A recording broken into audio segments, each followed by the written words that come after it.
Halo guys, selamat datang di channel Akia. Sebelum kita memulai video kali ini, bagi teman-teman yang belum subscribe, dimohon untuk subscribe terlebih dahulu agar kami bersemangat untuk upload video-video selanjutnya. Dan juga jangan lupa untuk mengaktifkan loncengnya agar tidak ketinggalan video-video dari kami selanjutnya. Terima kasih.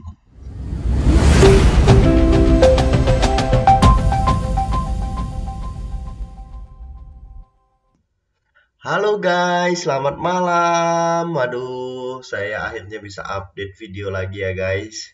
Setelah sibuk kegiatan kantor guys, biasa. Jadi pada video kali ini saya akan coba bahas. Jadi kebetulan saya buka-buka Telegram, buka-buka berita. Wah, heboh sekali nih. Kita lanjut lagi nih guys ke token asik guys, tokennya Om Anang.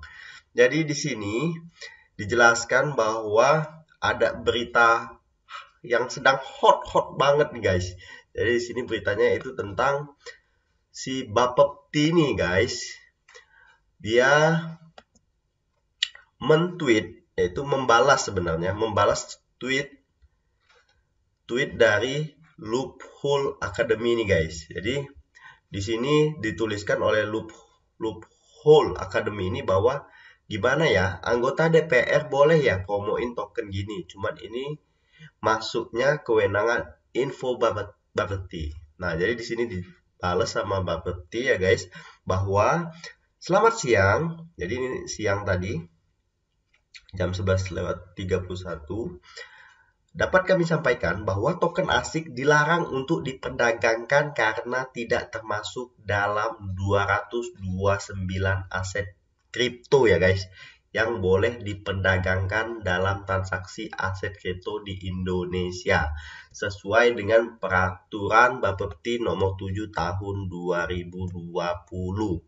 Nah, jadi ini kita akan bahas nanti ya guys, peraturan Bapepti nomor 7 tahun 2020 ini. Jadi bahwa di sini disebutkan bahwa token asik ini dilarang ya guys. Jadi dilarang, info dari Bapepti.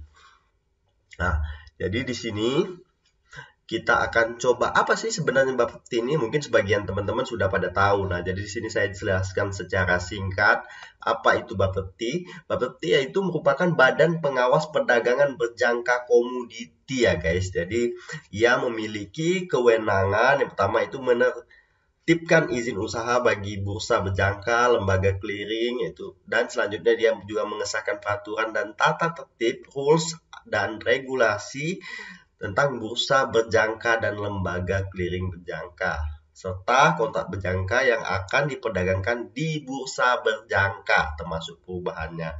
Selanjutnya, ia juga memastikan agar bursa berjangka dan lembaga clearing berjangka ini melaksanakan semua ketentuan dan peraturan yang telah ditetapkan. Di sini juga dijelaskan bahwa Bapepti ini juga menetapkan jumlah maksimum posisi terbuka yang dapat dimiliki atau dikuasai oleh setiap pihak dan batas jumlah posisi terbuka yang wajib dilaporkan. Nah, jadi teman-teman bisa baca ya. Ini jadi Bapepti ini itu sebuah badan pengawas perdagangan berjangka komoditi. Tujuannya untuk apa ya? Jelas ya guys ya. Bapepti ini tujuannya itu memberikan perlindungan kepada kita, kepada pelanggan lah intinya ya guys ya. Untuk melindungi kita agar kita tidak terjebak ataupun tertipu dalam melakukan perdagangan berjangka komoditi ini ya guys. Jadi di sini kita bisa lihat nih banyak banget guys, sebenarnya banyak banget berita-beritanya. Jadi di sini juga disebutkan bahwa token asik Anand Hemasa dilarang diperdagangkan Bapepti.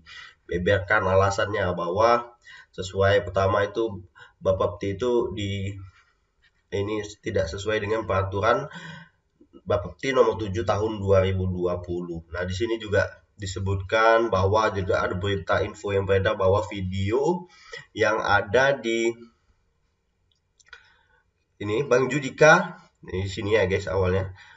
Nah, itu kayaknya dapat kiriman token, bukan beli token. Itu tweet dari Profesor Saham ya guys. Jadi di sini disebutkan bahwa Judika yang dikatakan ia membeli token asik seharga 1 miliar itu ternyata bukan dari membeli tapi mendapatkan kiriman ya guys. Jadi di sini dijelaskan kenapa, karena kok bisa BSC-nya itu bisa 0. Nah, ini juga saya juga masih bingung ya guys. Saya belum tahu kenapa kok BSC-nya bisa 0 banget gitu ya guys. Jadi teman-teman mungkin bisa komen di bawah apakah memang Bank Judika ini mendapatkan kiriman atau dia benar membeli 1 miliar ya guys ya. Nah, jadi di sini juga disebutkan bahwa si Bapepti ini tadi menyebutkan peraturan nomor 7 tahun 2020 ya guys. Jadi di sini saya sudah download dan saya buka peraturan nomor 7 tahun 2020. Jadi di sini peraturan ini yang tentangnya itu penetapan daftar aset kripto yang dapat diperdagangkan di pasar fisik aset kripto. Nah, jadi ini terkait dengan daftar aset kripto yang dapat diperdagangkan di pasar fisik aset kripto yang ada di Indonesia ya guys. Jadi di sini kita jelaskan bahwa di sini bisa dilihat bahwa ini mengingatnya ya, kita bisa langsung saja ya guys memutuskan bahwa pada pasal 1 disebutkan bahwa calon pedagang fisik aset kripto atau pedagang aset kripto hanya dapat memperdagangkan aset kripto di pasar fisik aset kripto yang telah ditetapkan oleh Kepala Bapepti dalam daftar aset kripto yang dapat diperdagangkan. Jadi guys, di sini bahwa aset kripto yang dapat diperdagangkan itu hanya di pasar fisik yang telah ditetapkan oleh Kepala Bapepti ya guys. Jadi di sini juga disebutkan bahwa Bursa Berjangka Aset Kripto dan Komite Aset itu wajib melakukan evaluasi dengan mengkaji secara berkala dan berkelanjutan terhadap aset jenis kripto ya guys. Jadi di sini teman-teman bisa baca peraturan ini ya guys. Di sini sangat panjang, saya tidak akan menjelaskan secara mendetail. Di sini dijelaskan bahwa pedoman penetapan aset kripto yang dapat diperdagangkan. Nah, mungkin saya akan menjelaskan di sini bahwa untuk menetapkan aset kripto yang dapat diperdagangkan itu ada pedomannya dari Bapepti guys. Jadi yang pertama yaitu pedoman umum. Pedoman umum penilaian kesesuaian aset kripto. Jadi Bapepti, Komite Aset Kripto, Bursa Berjangka Aset Kripto dan pedagang fisik aset kripto senantiasa memperhatikan aset perlindungan kepada pelanggan. Nah ya guys, jadi di sini seperti yang saya katakan sebelumnya bahwa Bapepti ini fokusnya ya untuk melindungi kita ya guys. Sebenarnya sangat bagus ini ya guys ya, dan kelangsungan dunia usaha yang berintegritas sehingga tercapai penyelenggaraan perdagangan aset kripto yang teratur, wajar, efisien, efektif dan transparan serta dalam suasana persaingan yang sehat. Bapepti, Komite Aset Kripto, Bursa Berjangka Aset Kripto, dan pedagang fisik aset kripto secara teratur melakukan review terhadap struktur analytical hierarki proses atau AHP, bobot dan instrumen untuk memastikan keaktualannya sesuai dengan perkembangan industri blockchain ya guys. Jadi di sini juga bahwa akan dilakukan review ya guys, dilakukan review oleh Bapepti dan Komite Aset Kripto serta Bursa Berjangka Aset Kripto dan pedagang fisik aset kripto dalam rangka mewujudkan perdagangan aset kripto yang teratur, wajar, efisien, efektif dan transparan serta dalam suasana persaingan yang sehat dan juga terbaharukan, maka perdagangan aset kripto poin A itu menyusun standar operasional prosedur SOP, pemantauan dan penilaian aset kripto yang diperdagangkan pada pedagang fisik aset kripto dengan mempertimbangkan prinsip-prinsip umum dan kriteria penetapan aset kripto serta dapat ditambahkan kriteria lain sesuai dengan kebutuhan penilaian risiko pedagang fisik aset kripto.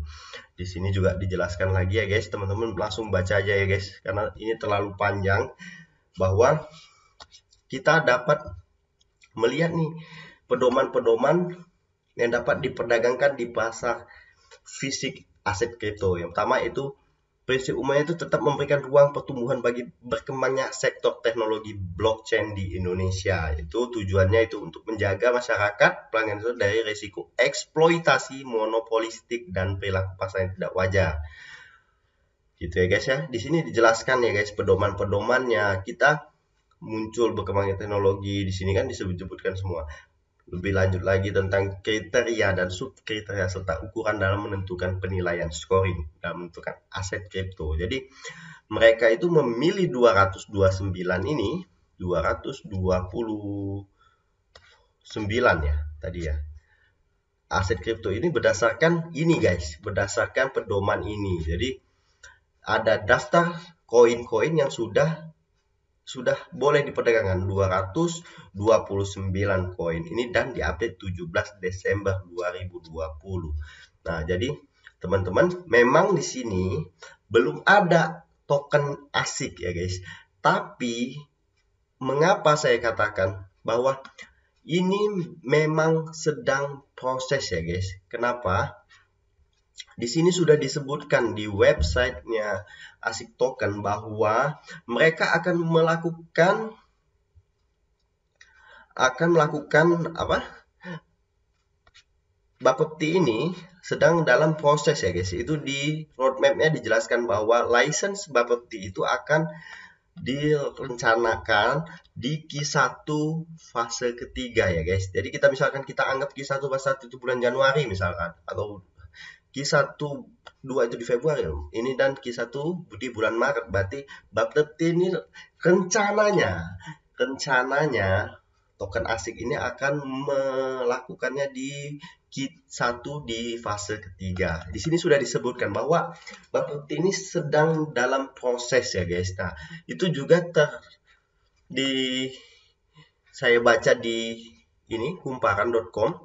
Di sini disebutkan bahwa Anang buka suara nih terkait token kripto ASIC yang dikeluarkan yang dilarang oleh Badan Pengawas Berjangka Community atau Bapepti dari Kementerian Perdagangan. Di sini disatakan token masih dalam proses pengurusan ya guys. Jadi bukannya untuk saat ini memang dilarang. Ya kita jelas Bapepti fungsinya untuk melindungi kita sebagai pelanggan, bahwa Bapepti perlu memverifikasi benar-benar bahwa token ASIC ini sangat aman dan melindungi konsumen ya guys. Jadi di sini juga dijelaskan bahwa si Anang ini buka suara bahwa Anang ini sudah melakukan proses, dan ini saya rasa akan diproses di bulan 2 ini karena sudah viral berita ini ya guys. Pasti Anang beserta tim akan melakukan proses ini lebih cepat dari roadmapnya guys, karena di sini disebutkan bahwa karena kan ASIC memang mendaftarkan Bapepti memang belum selesai kata Anang, masih dalam proses tadi ya. Jadi di sini ya syarat di Bapepti kita harus masuk 500 di coin market cap juga. Kita lagi proses dan memang penjualan kita kan ada di internasional. Nah, jadi token ASIC ini sekarang ini masih dalam perdagangan internasional ya guys. Kita masih melakukan pembelian ASIC token ini di dompet, Trust Wallet gitu ya guys. Di PancakeSwap gitu ya guys. Jadi memang belum diperdagangkan di Indonesia. Makanya untuk Bapepti-nya juga belum ada. Nah, jadi kalau misalkan si ASIC token ini sudah tersedia di exchange Indonesia seperti Toko Kripto ataupun di Indodax, saya yakin Bapepti-nya juga sudah selesai ya guys. Pasti sudah diproses dan sudah keluar lisensi Bapepti-nya ya guys. Jadi di sini teman-teman yang sudah beli, kita dapat lihat bahwa harga token ASIC ini saat ini turun ya guys. Nah, ini salah satu faktornya ini juga mungkin karena token ini dari Indonesia. Saya yakin faktornya juga ada dari berita ini ya guys. Jadi berita ini juga mempengaruhi token ASIC ini bisa turun ya guys. Nah, jadi token ASIC ini bisa turun ya. Di sini disebutkan bahwa ASIC token ini turun sebanyak 45%, hampir 50% guys dia drop.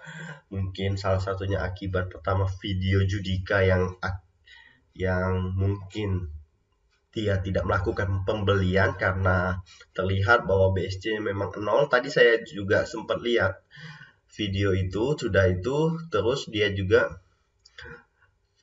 keluar berita yang memang benar, yaitu bahwa Bapepti masih melarang koin token asik ini ya guys. Jadi karena memang kita di Indonesia itu harus mendapatkan tadi disebut lisensi Bapepti, dan asik ini memang belum ya guys. Jadi memang belum diakui dan belum boleh diperdagangkan di Indonesia. Bukan selamanya tidak boleh. Ini dalam proses untuk pengurusan license Bapepti ini ya guys. Jadi teman-teman yang melihat ini, jadi banyak banget saya baca-baca. Jadi ada yang bilang uang 10 juta jadi 5 juta, yang 5 juta tinggal 1 juta gitu ya guys. Jadi banyak banget holders yang sangat bersedih. Saya lihat ada uang untuk modal nikah. Jadi berkali-kali kami sampaikan ya guys, bahwa gunakanlah uang dingin. Dan yang kedua, jangan all in. Kita belinya sedikit demi sedikit, sabar. Jangan berpikir kita hari ini taruh uang, besok kita langsung jadi miliarder ya guys. Jangan berpikir seperti itu ya guys. Jika itu mudah dilakukan seperti itu ya, semua orang juga akan melakukan seperti itu. Jadi kita harus analisis, kita lakukan benar-benar dengan research kita sendiri. Jangan terpancing dengan berita baik langsung atau down dengan berita-berita seperti ini ya guys. Jadi di sini memang masih proses, sedangkan juga perdagangan juga bukan di Indonesia katanya tadi kan, masih perdagangan di luar negeri gitu ya guys. Memang untuk Bapepti ini masih dalam proses pengurusan. Nah, teman-teman yakin, misalkan teman-teman yakin ataupun teman-teman hanya ingin menunggu di saat diperdagangkan di exchange Indonesia, ya teman-teman juga harus siap ketika kalau token asik ini sudah di harga jauh lebih tinggi dari saat ini ya guys. Karena setiap token-token yang sudah masuk di Indonesia itu adalah token-token yang memang punya fundamental bagus dan ia juga sudah mengalami kenaikan yang signifikan. Jadi teman-teman, mungkin itu saja yang dapat saya sampaikan. Jangan lupa selalu lakukan dengan research Anda sendiri, uang Anda sendiri, gunakan sebaik-baiknya. Kami tidak menyarankan untuk membeli token ini ataupun menjual token ini, tapi gunakan research Anda, karena uang itu sepenuhnya adalah kendali Anda. Mungkin itu saja yang dapat saya sampaikan. Sampai jumpa di video saya selanjutnya. Terima kasih, bye-bye.